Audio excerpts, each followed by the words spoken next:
All right, example 4. Here are our very small populations again, A, B, and C. Estimate the sampling distribution's means and compare them to the population's mean. Which standard deviation is smaller, the population or the corresponding sampling distribution? All right, so I'm just going to renumber these again. Okay, and let's estimate these means. So here the mean looks like 30. Here the mean looks like 30. And here the mean might be a little bit greater than 30, but still around 30, so maybe like 31 or something, right? And here the means are 30, 30, oops. Maybe I'll put these in different color so that you know I'm talking about the population. So here we know the mean because it's 30, 30, and 30. And what we see is that the sample means, even though our n is small, our n is only 2, right? Equals 2. Even though our little n is small, well, I guess our big N is sort of small too. Here we see that the sampling distribution of the mean, right? The expected value is very similar to the actual population mean, right? So estimate them, compare them, very similar. Okay. So which standard deviation is smaller, the population standard deviation or the corresponding sampling distribution? Well, it might be helpful if we actually find out what the population standard deviation might look like. So here we have something like, so here's A, B, and C. A is 10 and 50. B is 10, 20, 30, 40, 50. And C is just 20, 30, and 40, right?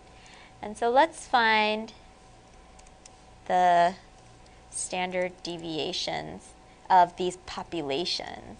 Okay? The reason why we use standard deviation of the population is because we want it to divide by n rather than n minus 1.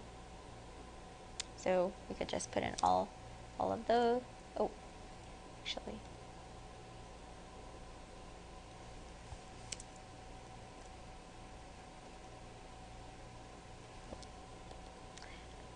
I wanted to test and make sure I could use these blank ones because then I could just copy and paste across. Okay, so the one that has the greatest spread is A. The one in the middle, population here, this one has the middle spread and this one has the least spread. It's sort of closest together. All right.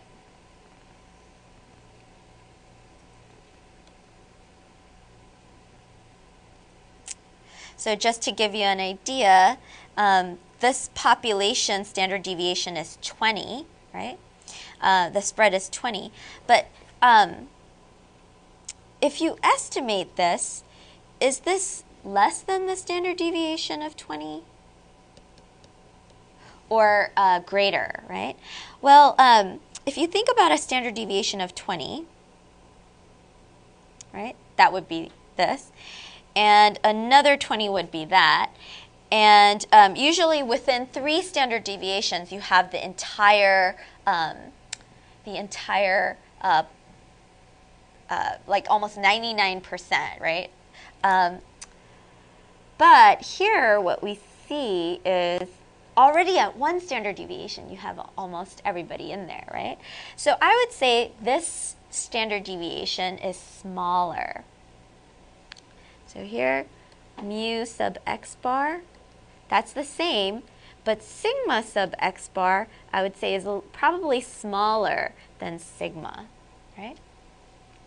What about here? So here in, this is now corresponding to B, right? B, A.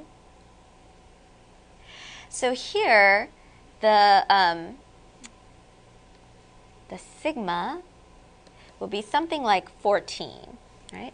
And so if I go out about 14, that would be like that, right? 1, 2, oh wait, sorry, that's not 14, that's 5. So 14 would be that. 1, 2, 3, right? And even when I go out to about 1.5 standard deviations, I've basically covered my entire space, right? So here, although the mu sub x bar is similar, our standard error is smaller than our standard deviation of the population.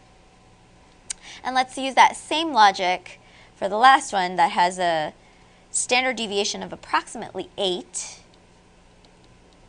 right?